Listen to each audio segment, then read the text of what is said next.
이 시간에 오늘 우리에게 주신 하나님의 말씀 함께 나누겠습니다. 함께 나눌 하나님의 말씀은 열왕기하 11장 1절에서 3절의 말씀입니다. 함께 읽겠습니다. 아하시아의 어머니 아달랴가 그의 아들이 죽은 것을 보고 일어나 왕의 자손을 모두 멸절하였으나 요람 왕의 딸 아하시아의 누이 여호세바가 아하시아의 아들 요아스를 왕자들이 죽임을 당하는 중에서 빼내어 그와 그의 유모를 침실에 숨겨 아달랴를 피하여 죽임을 당하지 아니하게 한지라. 요아스가 그와 함께 여호와의 성전에 6년을 숨어 있는 동안에 아달랴가 나라를 다스렸더라. 아멘. 주실 말씀을 기대하며 잠시 기도드리겠습니다. 좋으신 아버지 하나님, 주님의 말씀을 사모하며 저희들이 모였습니다. 주님 말씀하여 주시옵소서. 주님의 음성을 듣고 우리의 삶이 변할 수 있도록 인도하여 주시고 이 험한 세상을 살아갈 힘과 용기를 얻을 수 있도록 인도하여 주시옵소서. 주님의 말씀을 기대합니다. 예수님의 이름으로 기도드렸사옵나이다. 아멘. 오늘 우리가 읽은 본문 중에는 남유다의 왕조가 다윗 왕조가 역사 속으로 사라질 수 있었던 참혹한 사건이 기록되어 있습니다. 이 사건을 일으킨 사람은 북이스라엘 아합과 이세벨의 딸 아달랴입니다. 아달랴는 남유다 5대 왕이었던 여호람과 결혼하여 왕비가 되었는데요. 이 당시는 어떤 상황이냐면 여호람은 이미 죽었고 그의 아들 아하시아가 북이스라엘에 방문한 때였습니다. 북이스라엘이 아람과 전쟁을 하고 있었는데 그 전쟁 중에 왕 요람이 부상을 당합니다. 그래서 요람을 위로하기 위해 아하시아가 이제 북쪽에 있었는데 그때 마침 어떤 일이 있었느냐? 북이스라엘에서 쿠데타가 일어났습니다. 예후라는 장군이 이제 쿠데타를 일으켰는데 그의 손에 의하여 아하시아가 이제 죽게 됩니다. 요람만 죽은 것이 아니라 아하시아도 죽게 돼요. 그래서 그 소식을 듣자마자 아들이 죽었다는 소식을 듣자마자 왕의 자손들, 다윗의 후손들이죠. 자손을 모두 이제 멸절하는 그러한 사건이 일어난 것입니다. 아달랴가 이렇게 유다 왕족을 멸절한 이유를 알기 위해서는 북이스라엘에서 일어났었던 예후의 쿠데타를 먼저 좀 생각을 해봐야 할 것입니다. 여러분, 북이스라엘의 예후가 이 쿠데타를 일으킨 이유는 하나님의 뜻이었습니다. 하나님의 뜻에 의하여 북이스라엘 역사상 가장 악했던 아합 가문을 멸하기 위함이었습니다.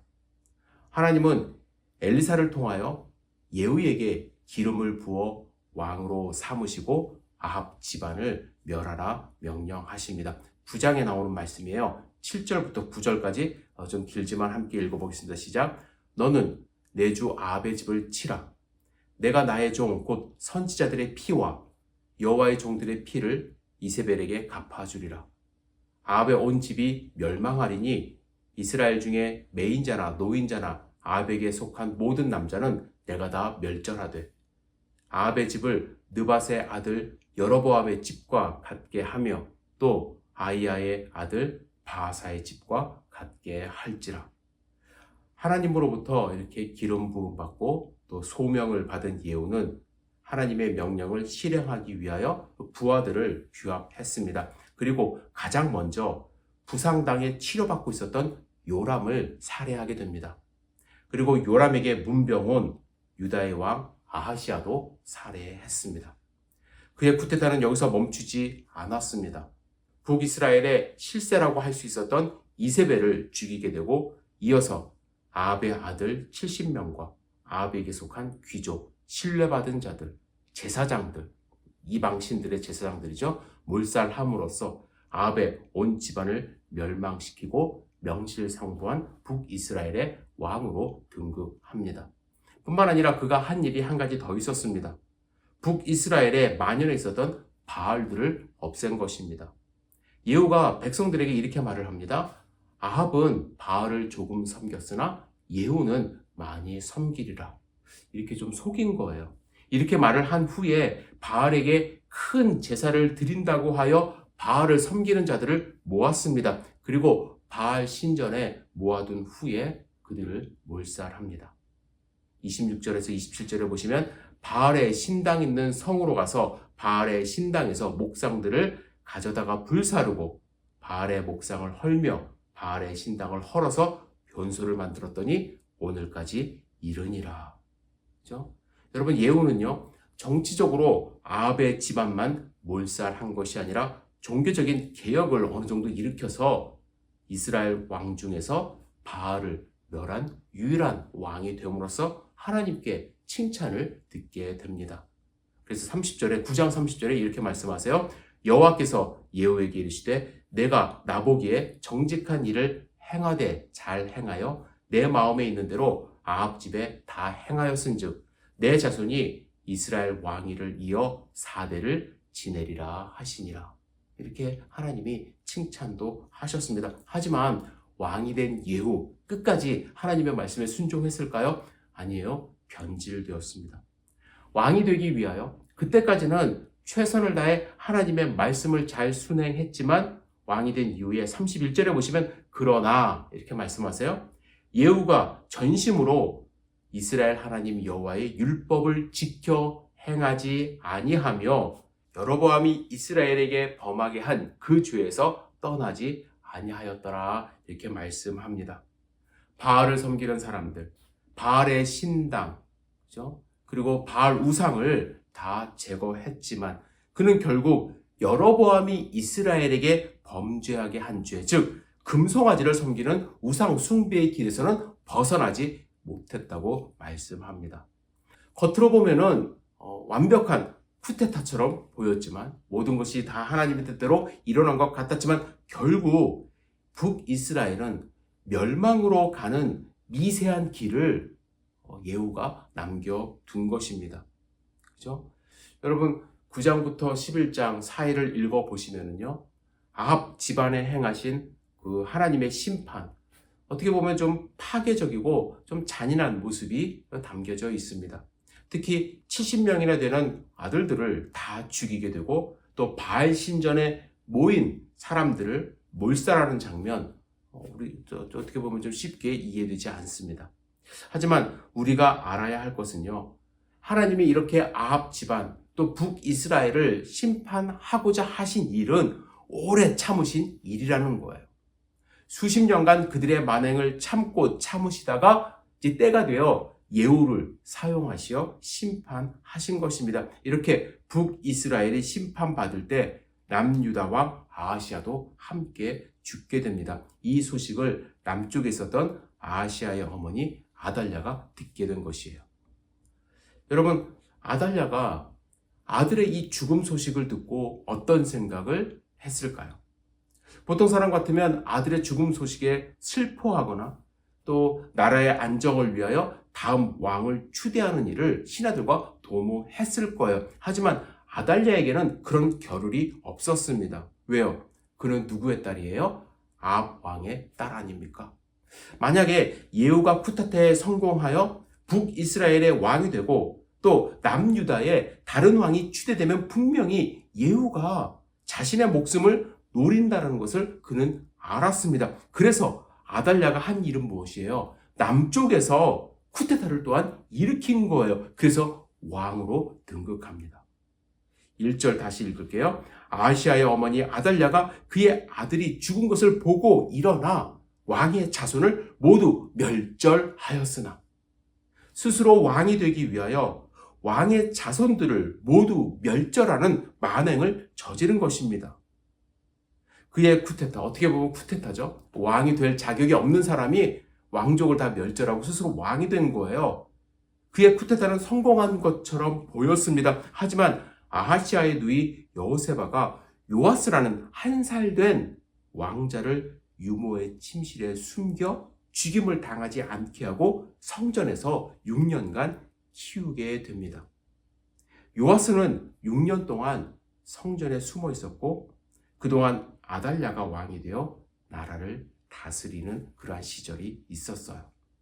아달랴는 아마도 한 살 된 왕자가 있었다라는 것을 생각하지도 않았을 것입니다. 하지만 하나님은 요아스를 성전에 살게 하시며 제사장들의 손에 의하여 성장하게 하십니다. 그리고 아달랴가 나라를 다스린 지 7째 해 되던 해에 제사장 여호야다가 요아스에게 왕관을 씌우고 율법책을 주고 기름을 부어 왕으로 삼게 합니다.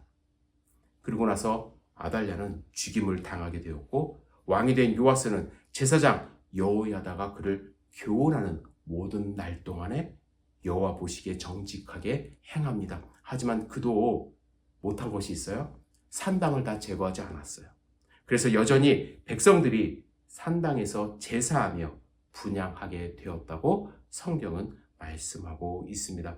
제가 지금까지 열왕기하 9장에서 11장에 걸쳐서 기록된 북이스라엘과 남유다에서 일어난 이 반역의 쿠데타를 간략하게 말씀을 드렸습니다.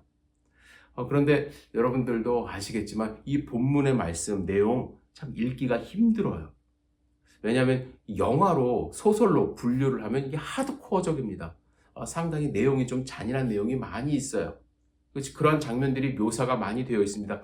그래서 하나님이 과연 이러한 역사적인 사건들을 통하여 우리가 무엇을 배우기를 원하실까 고민을 많이 했습니다.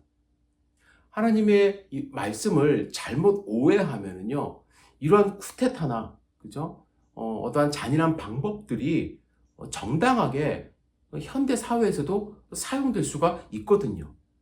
예후의 쿠데타, 어떠한 쿠데타입니까? 아합 집안을 멸하기 위한 하나님의 일시적인 방법 아닙니까? 그럼에도 불구하고 스스로 쿠데타를 계획하며 이것도 하나님의 섭리라고 하나님의 인도하심이라고 착각하는 정치인들이 역사적으로 많이 있었어요. 그리고 제국주의자들, 식민지를 만들면서 무력을 사용하며 그것이 하나님의 뜻이라고 착각을 많이 했죠. 나아가 하나님의 뜻으로 하는 것이기 때문에 이것이 국민들의 이익이라고 자기 합리화까지 했습니다. 잘못된 이러한 역사관 또 신학을 가진 사람들 때문에 지금도요, 조금 다른 이야기이긴 하지만 일제강점기가 우리나라 발전에 도움이 된 그러한 시기였다고 교회에서 주장하는 사람들도 많이 있습니다. 어떻게 보면 한마디로 힘센 자가 선하다, 하나님이 그들을 사용하신다, 이러한 논리가 이제 이렇게 되는 것이죠. 여러분, 교회에서 하나님의 뜻을 잘못 이해하고 해석하면 나도 이렇게 해도 된다라는 식으로 주장하게 됩니다. 그래서 성공한 쿠데타, 성공한 반란, 성공한 힘센 지도자, 그들의 죄를 묻지 않는 경우가 많이 있어요. 그 과정에서 수많은 희생이 있어도 교회에서도 성공의 논리에 의해 그들의 죄를 묻어두고 그들을 하나님이 세운 사람이라고 지켜 세우는 경우도 많이 보았습니다. 전두환도 교회에서 환영받는 경우를 제가 보았어요. 참 답답한 일들이 지금도 진행이 되는데, 자, 오늘 본문의 말씀은요, 세상에서 일어나는 쿠데타의 정당성을 주는 그러한 본문이 아닙니다. 당연히 아니죠. 그죠?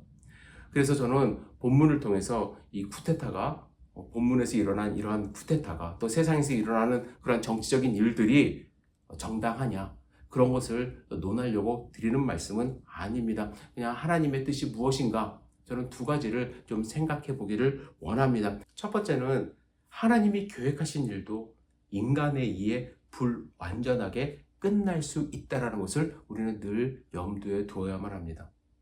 여러분, 아까도 말씀드렸듯이 북이스라엘의 예후에 의해 일어난 쿠데타는 처음부터 하나님의 계획하심이었죠. 9장 1절부터 3절까지입니다. 함께 읽을게요. 시작. 선지자 엘리사가 선지자의 제자 중 하나를 불러 이르되 너는 허리를 동이고 이 기름병을 손에 가지고 길르앗 라못으로 가라. 거기에 이르거든 nim시의 손자 여호사밧의 아들 예후를 찾아 들어가서 그의 형제 중에서 일어나게 하고 그를 데리고 골방으로 들어가 기름병을 가지고 그의 머리에 부으며 이르기를 여호와의 말씀이 내가 내게 기름을 부어 이스라엘 왕으로 삼노라 하셨느니라 하고 곧 문을 열고 도망하되 지체하지 말지니라 하니. 엘리사가 제자를 보내어 예후에게 기름을 붓게 하고 누구의 말씀이? 여호와의 말씀이 내가 내게 기름을 부어 이스라엘 왕으로 삼노라고 말씀합니다. 예후는 지금 어떤 상황이었느냐? 군대 장관이었습니다. 길르앗 라못에서 전쟁을 하고 있는 상황이에요. 바로 이때는 요람 왕은 부상을 입고 있었고 그래서 이스라엘이라는 곳에 피신하여 치료를 하고 있는 그런 상황입니다. 하나님은 이때를 기다리신 거예요. 만약에 평시에 예후가 쿠데타를 일으켰다고 한다면 요람이 가만히 있질 않았겠죠. 아마 끝까지 싸우려고 했을 것입니다. 분명히 더 많은 희생자가 나왔을 거예요. 하지만 전쟁 중에 예후는 군대 장관으로서 부하들의 신임을 얻고 있는 상황이었고 반면에 부상을 당한 요람은 무리한 아람과의 전쟁으로 인하여 백성들의 신임을 잃은 그러한 상황이었기 때문에 하나님은 이때를 기다려 아합 가문을 멸하라 말씀하신 것입니다. 그리고 예후는 철저하게 하나님의 명령을 준행했어요. 그런데 본문을 읽어보면요. 그가 하지 말아야 할 행동도 했고요. 해야 할 것을 안 한 그런 행동도 있습니다. 그가 하지 말아야 할 행동은 무엇이었을까요? 남유다의 왕 아하시아까지 죽인 거예요. 예후가 요람의 시체를 이스라엘 사람 나봇의 밭에 던졌다고 기록되어 있습니다. 이 행동은요, 하나님의 예언이 철저하게 성취되는 그러한 행동이었습니다. 여러분들 기억하시나요? 제가 열왕기하 설교를 시작할 때 아합에 대하여 말씀드리면서 아합이 나봇의 포도밭을 탐냈다고 말씀드렸습니다.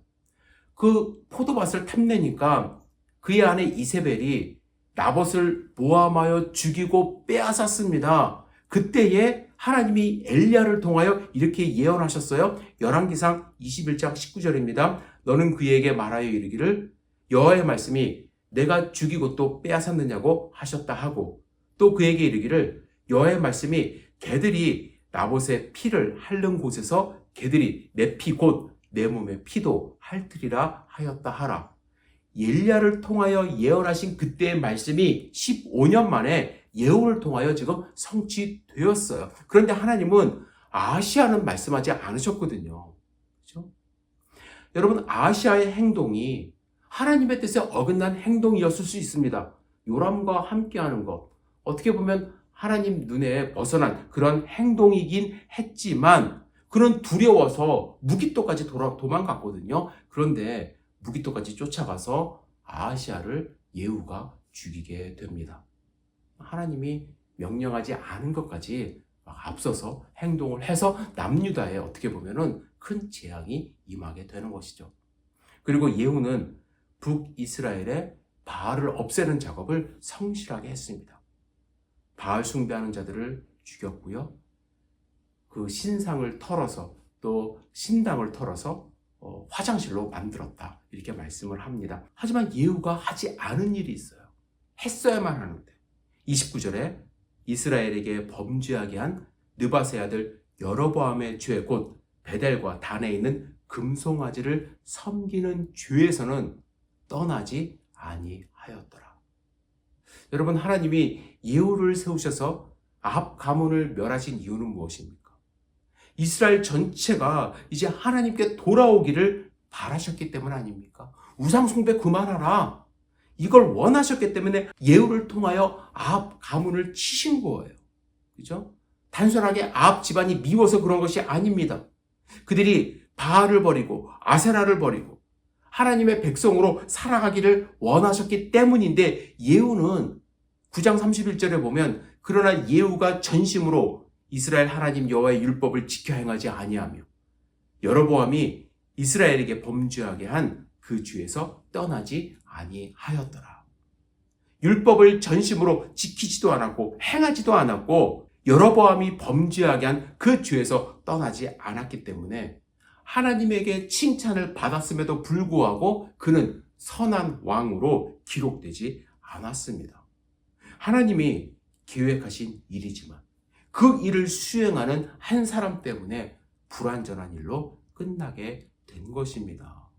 그래서 어떻게 됩니까? 나중에 북이스라엘은 우상 숭배가 더 창궐하게 되어 결국에는 아시리아에게 다 멸망하는 그런 비참한 최후로 이어지게 되는 것입니다. 두 번째로 우리가 생각해 볼 수 있는 것은 인간의 계획이 아무리 철저하더라도 그 계획은 불완전할 수밖에 없고 하나님의 뜻을 거스를 수 없다라는 거예요. 여러분, 남유다에서 일어난 아달랴의 쿠데타는 전폭적이었고 파괴적이었습니다. 1절 말씀해 보시면 왕의 자손 모두라고 기록이 되어 있습니다. 아달랴는 유다 왕조, 다윗의 왕조를 완전히 전멸시킬 계획에 있었습니다. 이 일을 수행하기 위해 아달랴는 얼마나 많은 사람들을 매수하며 자기 편으로 만들어야 했을까요? 수많은 사람들을 동원했을 거예요. 일시에 그들을 다 없애야 했기 때문에. 서울의 봄이라는 영화가 있습니다. 이 영화는 1979년 10월 26일 이제 박정희 대통령이 시해를 당한 이후에 어쩌면 공백 상태에 빠져 있었던 이 나라의 권력을 잡기 위해서 하나회라는 군대 사조직을 장악하고 있었던 전두환이 어떻게 군부를 장악하고 정권을 잡을 수 있었는지에 대한 그 긴박했던 9시간의 모습을 담고 있다고 합니다. 전두환이 군사 반란을 일으키며 정권을 잡은 것은 추종 세력들과 함께 아주 전폭적이고 파괴적인 정권 찬탈 과정이 있었기 때문에 가능했던 거예요. 정보를 다 그가 장악하고 있었고 그를 돕는 사람들이 많이 있었고 일시에 그래서 쿠데타를 일으킨 것이죠. 하지만 이런 인간적인 야망에 의한 쿠데타 반드시 심판을 받게 되어 있습니다. 아달랴 마찬가지예요. 모든 왕족, 자손을 다 멸절했다고 생각했지만 한 살짜리가 살아있었어요. 요아스, 그를 생각하지 못한 것입니다. 요아스는 고모 여호세바에 의해 숨겨져 있었고 성전에서 6년을 성장하게 됩니다.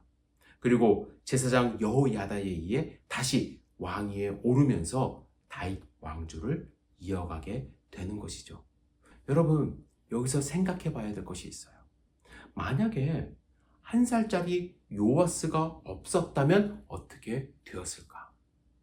역사에 만약이라는 가정은 우리가 하지 않는 것이라고 말은 하지만 아마도 다윗 왕조가 무너지면서 결국에는 어떻게 됩니까? 다윗 왕조가 무너지면 예수 그리스도를 통한 하나님의 구원 계획에 차질이 생겼을 거예요. 하나님은 이런 일 결코 그냥 두지 않으신 것입니다. 아주 작은 한 살 요아스를 통하여 하나님의 구원 계획을 이루어 가신 거예요. 꺼져가는 등불처럼 위태로운 유다 왕조를 한 살 요아스를 통하여 이어가게 하신 것입니다. 여러분, 요아스가 훌륭한 사람이었을까요? 아니에요. 요아스는 그를 키운 제사장 여호야다가 살아있을 때까지는 좋은 왕이었습니다. 하지만 여호야다가 죽어버리자 우상 숭배를 하는 자들과 함께 우상 숭배를 시작합니다.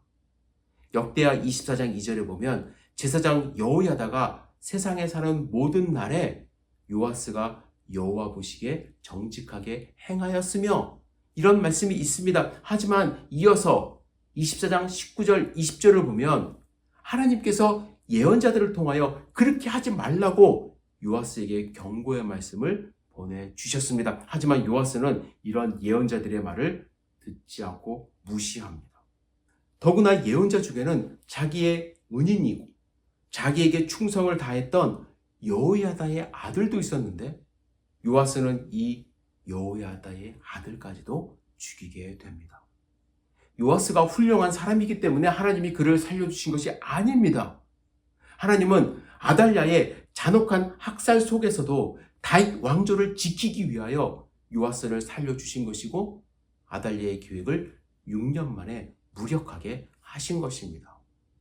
하나님은 작은 불씨 같은 희망을 남겨주셨고 그리고 우리의 생각을 뛰어넘는 계획을 갖고 계신 분임을 우리는 발견할 수 있어야만 하는 것입니다. 여러분, 열왕기 하의 말씀을 묵상하며 여러분들은 어떤 생각을 하시는지 모르겠어요. 저는 말씀을 묵상할 때마다 두려움과 동시에 소망을 함께 가져야 한다고 생각합니다. 우리는 하나님이 주신 사명에 대한 두려움을 가져야만 합니다. 우리가 이 땅 가운데 살면서 하나님께 받은 사명, 소명이 있다면 예후나 요아스처럼 변질되는 삶이 아니라 끝까지 그 사명을 완수하는 하나님의 백성 되어야 할 것입니다. 동시에 세상은 때때로 아달랴처럼 자기 힘만 의지하여 폭력적인 사람이 득세하는 일들도 있을 수 있습니다. 그렇죠? 여전히 전쟁이 일어나고 수많은 사람들이 죽음에 몰리게 되고 끔찍한 뉴스가 많이 일어나지 않습니까? 하지만 하나님은 어떤 상황에서도 우리에게 구원의 소망을 주시는 분임을 믿고 의지하며 하나님의 뜻을 발견하는 삶을 살기를 주님의 이름으로 축복합니다. 여러분, 하나님이 우리와 함께하고 계십니다.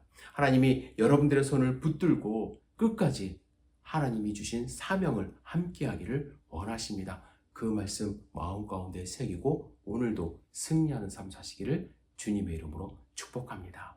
기도하겠습니다. 전능하신 주님, 열왕기 하의 말씀을 통하여 우리에게 주신 음성을 우리가 올바로 들을 수 있도록 인도하여 주시옵소서.